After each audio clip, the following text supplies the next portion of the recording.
The spirit consciousness की दुनिया में आपका स्वागत है। आज हम मॉड्यूल 6 के अगले हिस्से पर पहुंच चुके हैं, जो है अध्याय 19 शेल्स एंड शील्ड्स। इस मॉड्यूल में अब तक हमने देखा हीलिंग, मेस्मरिज्म। आज हम देखेंगे शेल्स और शील्ड्स। इस अध्याय की रूपरेखा में सबसे पहले हम सीखेंगे इसका परिचय, शेल्स के अनुप्रयोग, एक शील्ड की तैयारी और आखिर में चेतावनी। शुरुआत करेंगे परिचय के साथ। एथेरिक शेल्स अवांछनीय एथेरिक पदार्थ से रक्षा करते हैं, इसलिए कुछ स्थितियों में यह स्वीकार्य है और यहाँ तक कि कई प्रकार के नकारात्मक प्रभावों से सुरक्षा के लिए स्वयं या दूसरों के आसपास एथेरिक पदार्थ का एक शेल या शील्ड बनाना पसंद करते हैं। यह ध्यान दिया जाना चाहिए कि इस अध्याय में वर्णित शील्ड्स और शेल्स प्रकृति में सख्ती से एथेरिक है। मानसिक या सूक्ष्म प्लेन्स में इनका कोई प्रभाव नहीं है। उन प्लेन्स में सुरक्षा के क्षेत्र का निर्माण करने के लिए संबंधित प्लेन के मामले की आवश्यकता होती है, जो इस सत्र के दायरे से बाहर है। अब आगे हम देखेंगे शेल्स के अनुप्रयोग। अस्वास्थ्य मैग्नेटिज्म एक मिश्रित भीड़ में, एक भीड़ भरे स्थान में, जैसे कि सार्वजनिक परिवहन, कुछ लोगों में शारीरिक चुंबकत्व हो सकता है। भोगवाद का अध्ययन यानी ओकल्टिज्म का अध्ययन करने वाले किसी व्यक्ति के लिए अप्रिय हो सकता है, गलत साबित हो सकता है। उन स्थानों पर जाएं जो एथेरिकली अशुद्ध हैं। व्यक्ति को उन व्यक्तियों का स्थानों का दौरा करना पड़ सकता है जो एथेरिकली बहुत अस्वस्थ है या जहां रोग व्याप्त है। एक लंबी भीड़ वाली जगह में लंबे समय तक रहना, उदाहरण लंबी दूरी की ट्रेन यात्रा में। विदेशी निकायों से संरक्षण। कुछ असामान्य मामलों में एक और संस्था दूसरे के भौतिक निकायों को जब्त करने और उनका निरीक्षण करने का प्रयास कर सकती है। वैम्पायर जैसे लोगों द्वारा ड्रेनेज। जैसा कि पहले देखा गया था, कुछ लोग जीवन शक्ति में इतने कम होते हैं कि वे लगातार और अनजाने में अपने आसपास के लोगों के प्राण को नष्ट कर देते हैं। यह अवशोषण दुर्भाग्य से बचे हुए प्राण तक सीमित नहीं है जो उत्सर्जित होता है, वरना इस स्थिति में ऐसा अवशोषण हानिरहित होगा। हालांकि ऐसे लोग अक्सर अपने आसपास के लोगों से प्राण की प्रचुर मात्रा में अवशोषित कर लेते हैं। प्राणिक सामग्री अवशोषित होने से पहले ही गुलाब के रंग के कणों को भी बाहर खींच लिया जाता है। एक व्यक्ति जिसने अच्छी तरह से पिशाच की प्रवृत्ति को स्थापित किया है, अंततः कुछ मिनटों के भीतर पूरी ताकत के व्यक्ति को सुखा सकता है। हालांकि पिशाच खुद दूसरों के प्राण को अवशोषित करके हासिल नहीं करता है, उनकी अपनी प्रणाली बर्बाद हो जाती है, जो एक उचित अवशोषण के बिना ली जाती है। ऐसे मामलों में प्राण किसी एक हिस्से के बजाय शरीर के कई छिद्रों के माध्यम से लीक करती है। इस तरह के एक व्यक्ति को तुरंत एक मेस्मरिक उपचार की आवश्यकता होती है, प्राण के अधिक लीकेज या सक्शन को रोकने के लिए किया गया उपचार। प्राण की अत्यधिक विनियमित मात्रा के साथ दिया गया उपचार प्राण की सामान्य मात्रा को अवशोषित करने और उत्सर्जित करने के लिए व्यक्ति के ईथर को 2 गुना करने में सक्षम बनाने के लिए प्राप्त है मेस्मरिक उपचार। कुछ लोग बहुत संवेदनशील होते हैं, वास्तव में अपने भीतर दूसरों के रोगों और लक्षणों को पुनः उत्पन्न करने की प्रवृत्ति होती है। कुछ दूसरे प्रकार के लोगों को शहर के शोर के लगातार कंपन से प्रतिकूल प्रभाव पड़ता है।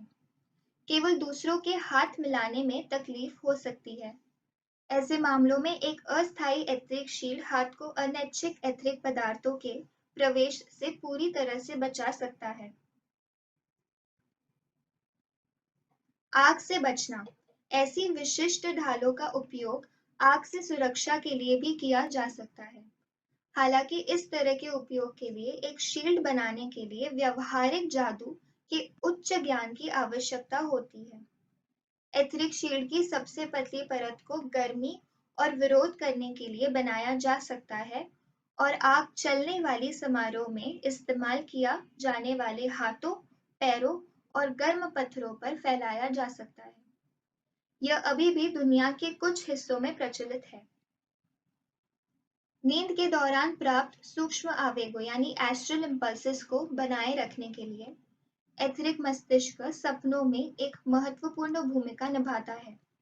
यह सभी रचनात्मक कल्पना का केंद्र है। यह बाहरी घटनाओं और सेरेब्रल वेसल्स के आंतरिक दबाव से अपनी रचनात्मकता प्राप्त करता है। यह भौतिक मस्तिष्क से सामग्री उठाता है और फिर उसके साथ खेलता है। इसे पुनः व्यवस्थित करना, इसे अलग करना, कई संयोजन बनाना आदि एक सपने के परिणाम स्वरूप। इस प्रकार ईथर मस्तिष्क के कारण होने वाले सपने अक्सर प्रकृति में नाटकीय होते हैं।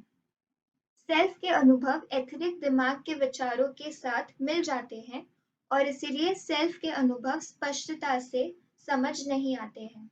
सोने से पहले एक ईथर शेल बनाने से जागने पर अहंकार के माध्यम से अनुभवों को पारित करने में मदद मिल सकती है। मस्तिष्क को अनचाहे विचारों से बचाने के लिए जब मस्तिष्क निष्क्रिय होता है तो यह आसपास के सभी प्रकार के विचारों को अपने आप में प्रवाहित करने की अनुमति देता है। इसीलिए जागते समय मस्तिष्क को उपयोगी विचार प्रतिक्रियाओं में व्यस्त रखने की सलाह दी जाती है ताकि इसे बाहर के विचारों से नकारात्मक प्रभाव से बचाया जा सके। सोते समय ईथर मस्तिष्क बाहरी नकारात्मक विचारों से काफी कमजोर होता है। इसीलिए इस तरह के अवांछित प्रभाव से खुद को बचाने के लिए ऊपर बताए गए शेल या शील्ड बनाने की अत्यधिक अनुशंसा की जाती है। कुछ स्थितियों में एक पूरे शरीर को बचाने के बजाय केवल विशिष्ट प्रभावों को दूर रखने के लिए एक शेल का निर्माण कर सकते हैं। अब हम देखेंगे एक शील्ड की तैयारी। ईथर शेल बनाने के लिए इच्छा शक्ति और कल्पना के प्रयास की आवश्यकता होती है। इसे बनाने के दो तरीके हैं। ईथर आभा की सीमा को मोटा बनाया जा सकता है। एथेरिक आभा भौतिक शरीर के समान आकार है, केवल थोड़ा बड़ा है। ईथर के द्रव्य का लगभग अंडाकार आकार का शेल आसपास के वातावरण से बनाया जा सकता है।